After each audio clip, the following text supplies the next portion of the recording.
Hello everybody and welcome back to Ozymandias, Conquest of the Outer Planets. And yeah, I kept you waiting for way too long, but yeah, there's something called real life and work and family, and yeah, kind of interferes with producing Kerbal Space Program videos. But we are back, and I think Rosny Kerman, is gathering some science close to Hale, the smallest moon of Sarnus, the beautiful ring planet of the Outer Planets mod. And our next stop is Elu. If you know your Kerbal Space Program, then you would remember that Elu, you have seen it in the background over there. There it was, there it is, that little moon there. This is actually a planet in the stock game, but apparently the Kerbal scientists, they don't see that good, and it turns out that this is just a moon of a rather bigger planet named Sarnus. And yeah, we got an encounter, and this is all fine with the Delta V available. So yeah, let's get to it. But first, yes, this is the Julishka, and we have to keep an eye on her during her sphere of influence changes, because otherwise if you don't do that, then the orbits kind of get messed up. Yeah. I'm using Elu. Well, what a coincidence. The lander is using Elu, and this thing is using Elu for a gravity slingshot towards Slate. And after that, we are going to use Slate's gravity, and you can see it here, to get away from Sarnus, and in a very, very long time later, back to Kerbal. So the little lander is now heading towards Elu. You can see it here. Yes, this is looking good. Loads of Delta V left. The lander itself has about 3,500 meters per second of Delta V, so this should be fine. And once again, enjoying the beautiful scenery of the rings of Sarnus.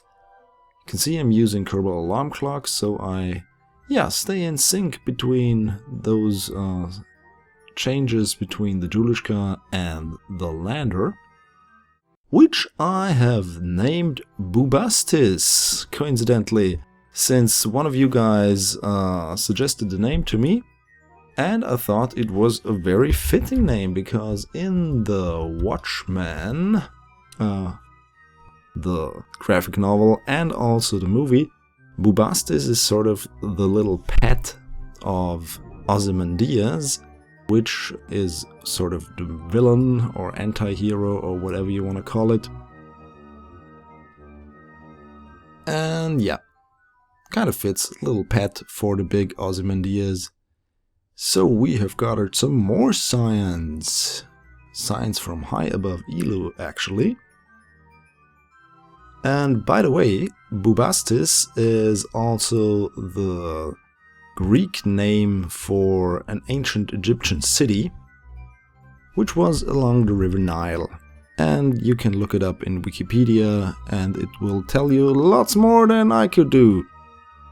So I can tell you some more what I'm doing here. I'm going to land on Elu. And thanks to the two aerospike engines, that won't be a problem, because we have loads of thrust to weight ratio. And yeah, this is actually the stock model of Elu. I think so, at least.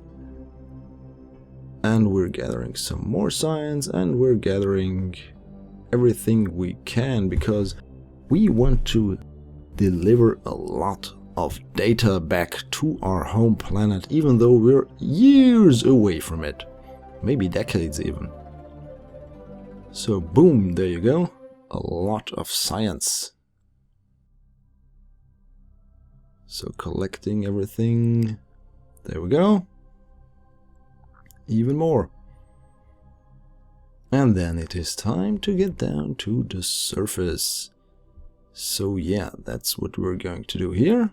We have circularized with our previous maneuver, and now we're burning towards the surface. Well, not towards the surface, but We're lowering our orbit so that we descend on Ilo. You can see Slate in the background over there. No, we're not going to return there. That's way too dangerous.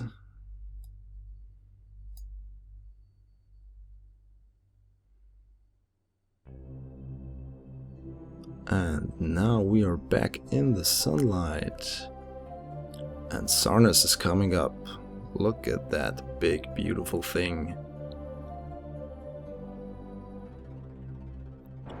Okay, time to fire the engines. There we go. Okay, we have now an intercept course for the surface. And yeah, I'm not worried. As you can see here, I'm just blasting around, having a blast. Looking at Sarnus, getting down to the surface, slowly, of course, a little bit now. Don't want to crash, not another lander. Okay, and touchdown, gently, yes, perfectly. So now it's time to gather the precious science once again. So Rosny Kerman, get out of there and get some science. But first let's activate those experiments. Yes, just do it. And then she's outside and gathering some science and bringing the science back, because you only can get one EVA report from one EVA. So you get an EVA flying above the surface because you're just hanging on the ladder, and then you get another EVA report when you're actually on the surface. But now we've planted our flag, we gathered our surface sample, and we are now blasting off back into orbit. Go! Yeah. Didn't even retract the ladder. Yeah, well, doesn't matter because there is no atmosphere. This will be quite different on Tekto. I'm really excited for that one. And you should be too. So we are now safely, well, almost safely in orbit. And we are experimenting a little bit with our maneuver nodes so we can get back to Ovok. Why Ovok, you may ask? Well, if you remember the previous episode, that's where the Ozymandias is. And we want to refuel her, and then get to Tekto, and then get to Erlum and Nidon and Plock, so we can get to all the outer planets. So we are now have escaped from Ilu, and we're setting up some maneuvering for Ovok. But first we have to do some plane change.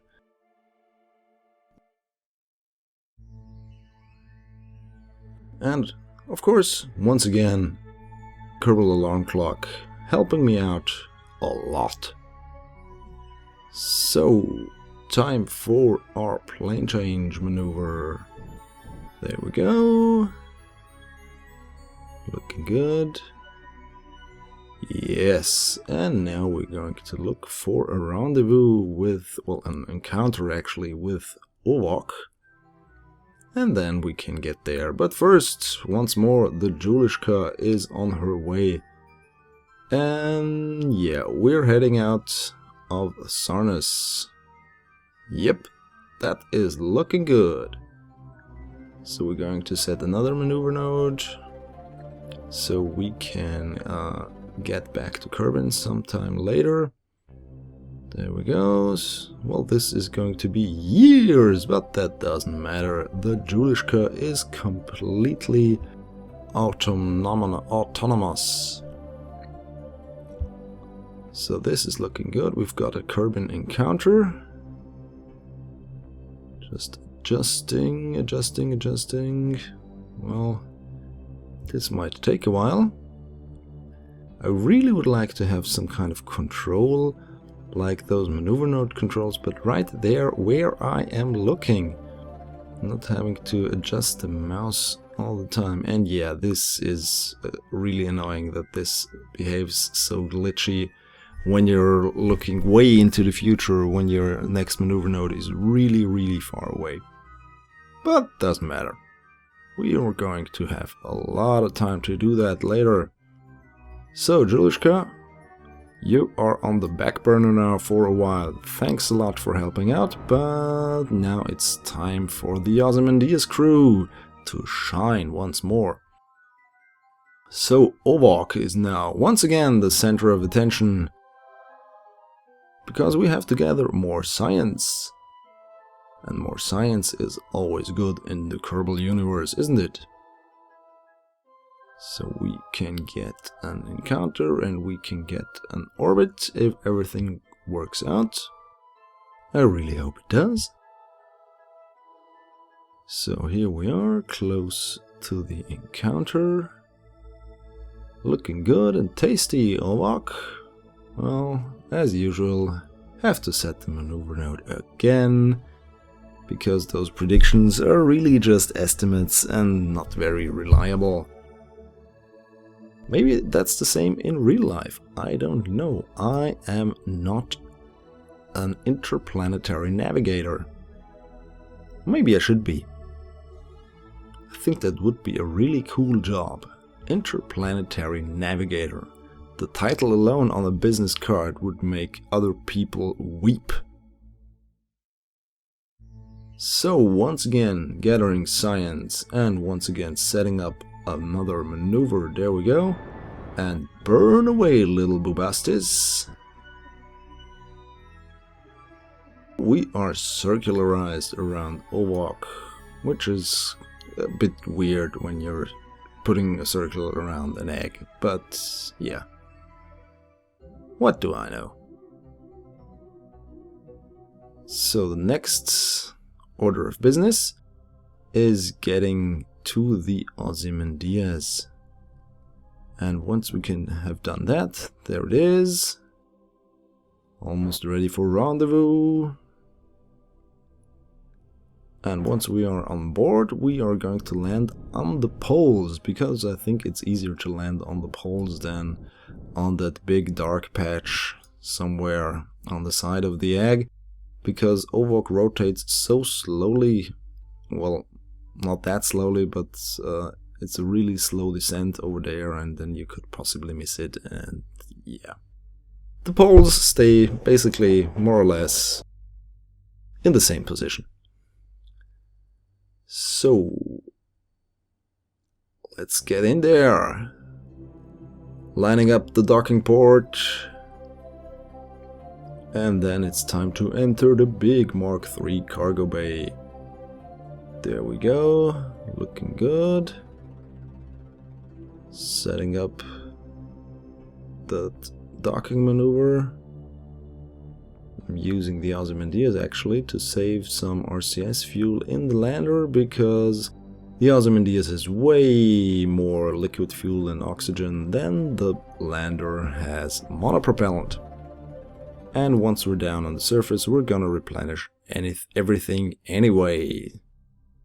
So there we go, finally back home, so to speak. And now we have to refuel and then get back on with our mission. But first, let's grab that science data we have gathered and put it in the lab. There we go. So it is safe. Okay, once more, gathering a little bit. And then it will be time to get down on the surface. And this time we're going to do a polar orbit, of course, so we can get to the poles. And here we are performing it. Ozymandias once more showing off its maneuvering prowess. I really like how that ship turned out visually. Okay. Burning, burning, burning, burning, burning. You don't need much delta V, fortunately. It's due to Ovok's tiny, tiny, tiny, tiny gravity. And yeah, once we're close in range, we're going to activate our landing systems, but this is going to take a while, and I'm gonna skip ahead because the descent was really long and boring. Okay. Closing in on the surface. Gathering some more science data because we're now in space near Ovok, and that is another biome, and therefore we can get more science.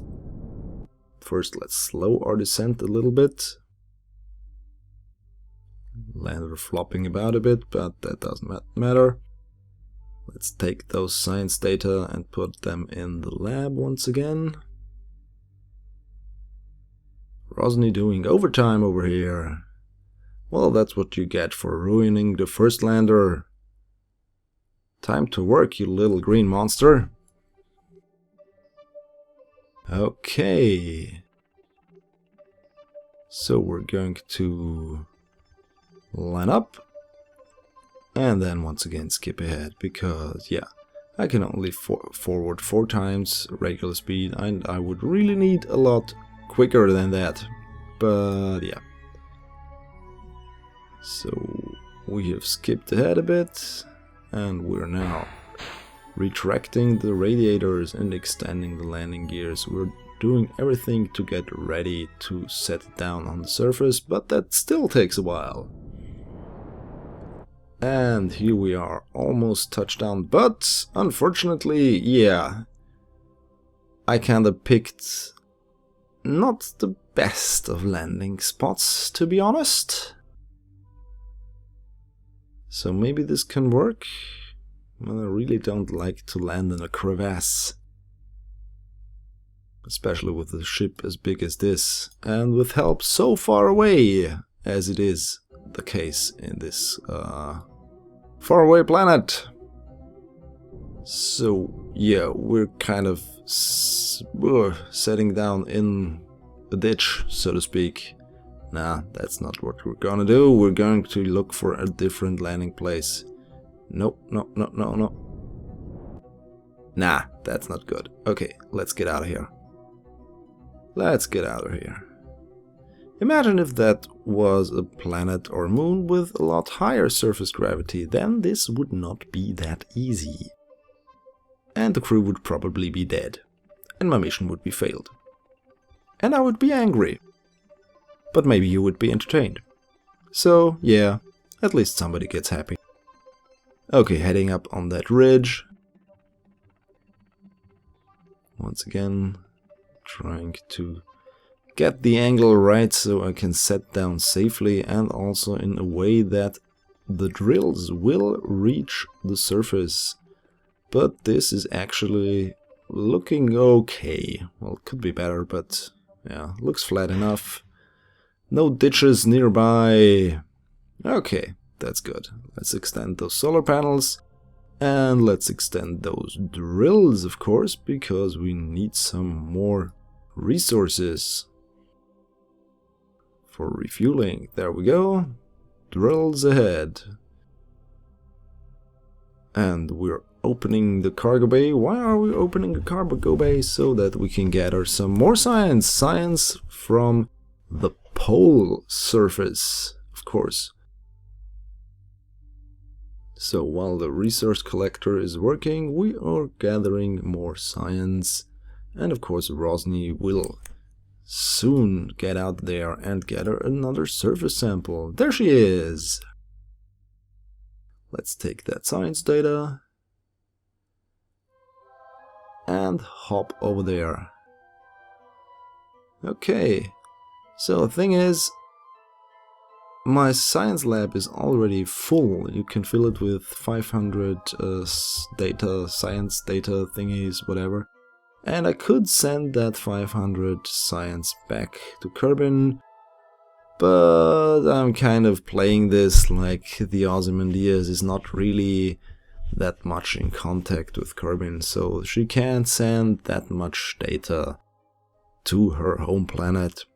She was, however, able to set an emergency call saying, "We need another lander!"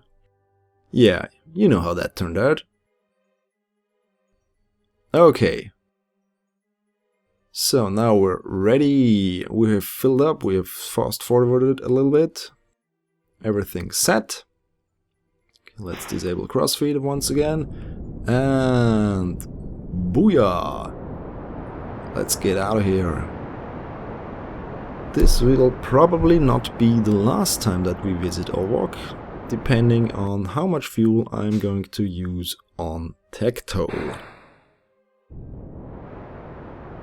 But there we go. And we are heading out. Okay, everybody, this is going to be one of the last maneuvers in this episode, because the next time we're going to do an extensive episode on Tekto, because Tekto is really interesting and it is really green. So yeah, but first we have to get away from Ovok once again with that grueling 4 times regular speed thing. But yeah, what do you know? Okay, the Ozymandias heading out. Look at that Sarnus in the background. Really beautiful there. And yeah, I skipped ahead for your viewing pleasure, and we are now getting away from Ovok. So this is one of the maneuver nodes. Yep, we're out of there.